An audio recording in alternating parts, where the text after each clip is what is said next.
Good morning. It's kind of becoming a real regular thing out here. I like it.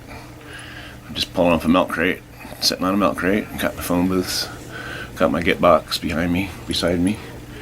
As soon as Tucker heard my voice, he'll want out or come around, probably. He hung out in my lap for about a half hour this morning, hanging out, just sitting while I was watching the news and shit.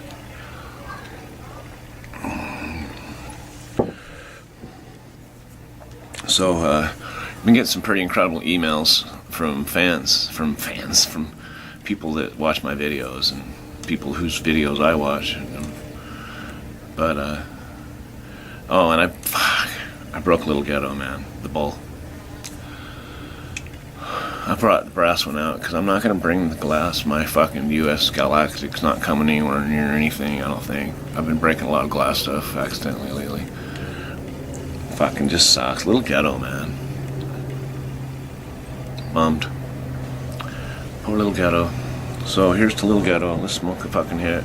You can't drop this. It'd break my coffee cup if it landed on it. I mean, I couldn't break this.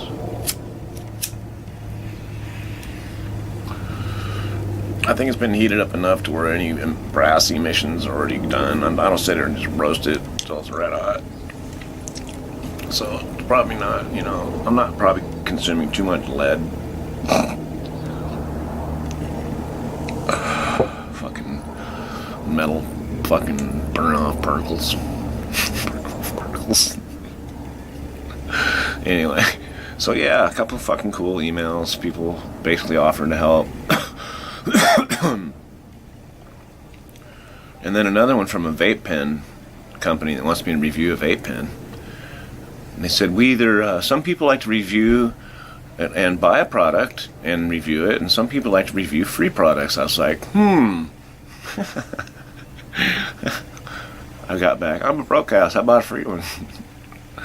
And I said, I prefer to review free products. What? Hey, I'll give it an honest review, and I've used a couple different pens, but I'm not as literate on the pen thing as like Gord or particularly Mudflap, it seems. He's really knowledgeable on the pen thing. He's used a lot of different products over the years. He's one that'll go out and invest in smokable. Where me, I just make my shit. You can see I'm just straight ghetto. So I have some new ideas for my double wide productions, my straight out of the trailer park fucking enterprise. Got a couple other slogans I'm gonna run past you. One, of course, is straight out of trailer park, and I wear that t-shirt I got that I made, and people comment left and fucking right, where'd you get that shirt? I love that shirt. I want one of those shirts. It's like, I should have brought some to sell. I swear to fucking God, I'd have sold them right there in the store. But I was taking a shower, and I started thinking about different ideas of different slogans, because that's one, and one was what was it? Trailer Park State of Mind. And that's just entirely what you want it to be. And because the trailer parks I grew up in, or have lived in, I didn't grow up in them so much, I lived in them. We lived in a couple growing up, I should say, but not when I was, anyway. We're poor white people, and Native American, and Mexican, mainly. And it was kind of agricultural, rural area more, in the county, we called it. If you're from Whatcom County, you know what I mean. My fucking lighter died. Just died. That's the kind of... I'll be right back. I gotta get it back.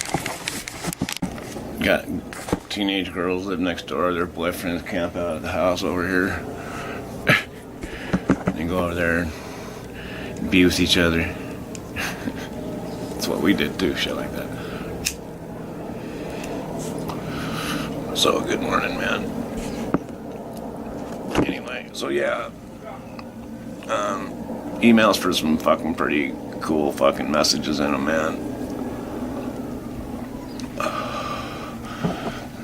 Really cool. Just the offers. Really fucking help mend a soul, man. They just do. Just like music does. Gee, that sounds so corny. I love that chord.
What you do as a musician, I think, after you start to kind of get better at what you're doing or trying to do, is you can kind of take note of how your body's acting.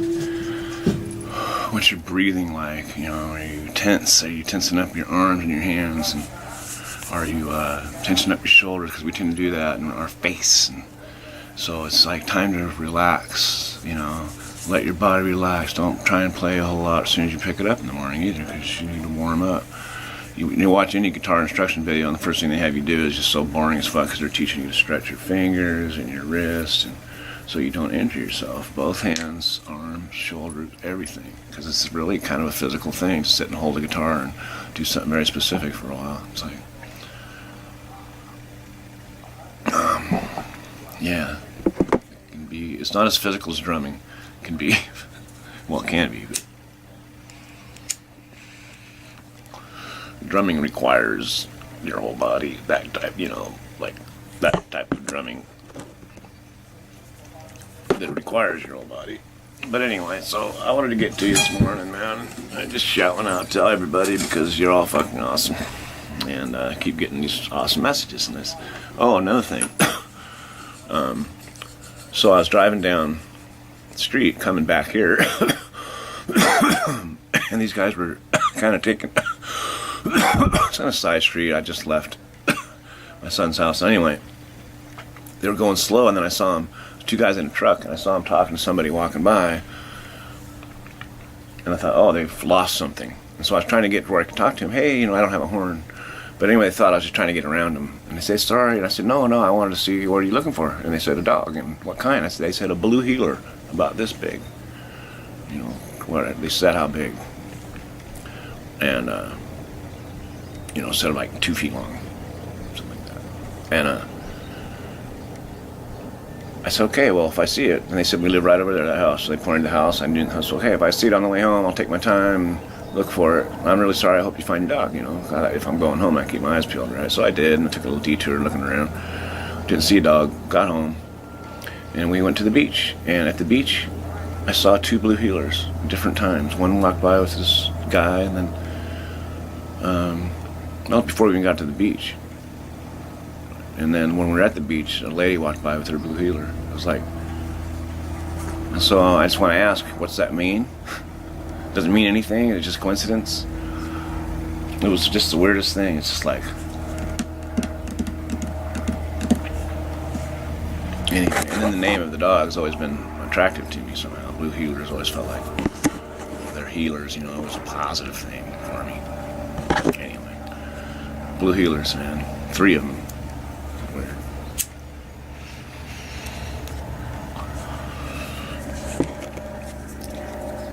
Anyway, synchronicity.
I don't already know.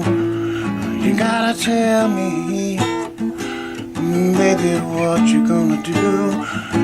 You gotta tell me, baby, 'cause I'm tired of waiting on you. You gotta tell me now.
I wrote that a long time ago. Well, several years, I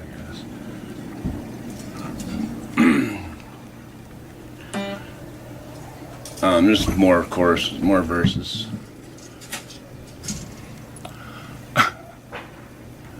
Yeah, and then playing the solo over the melody just in your head is slightly difficult. You got to keep the melody going in your head like it's another instrument and just play the solo without any accompaniment. Takes practice. In a mind that's not quite right somehow. Helps, I think. Maybe. I don't know. Maybe that's what I fight. Speaking of fights, I hear the teenage girls next door got home from visiting their boyfriends. So I thought I heard voices over there. Meet me at the house.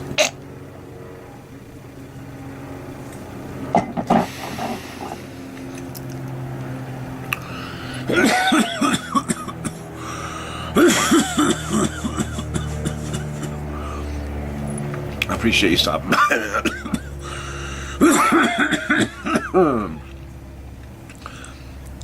I think that first song I was playing was Truth Be Known. I think I have it on maybe one of my SoundCloud pages. I don't know if that's the one I have available on my YouTube channel, though. I have two of them. I didn't know they weren't. I wasn't thinking about, oh, I only made Reverb available. I should have made all of them available all the time, so I'll figure it out.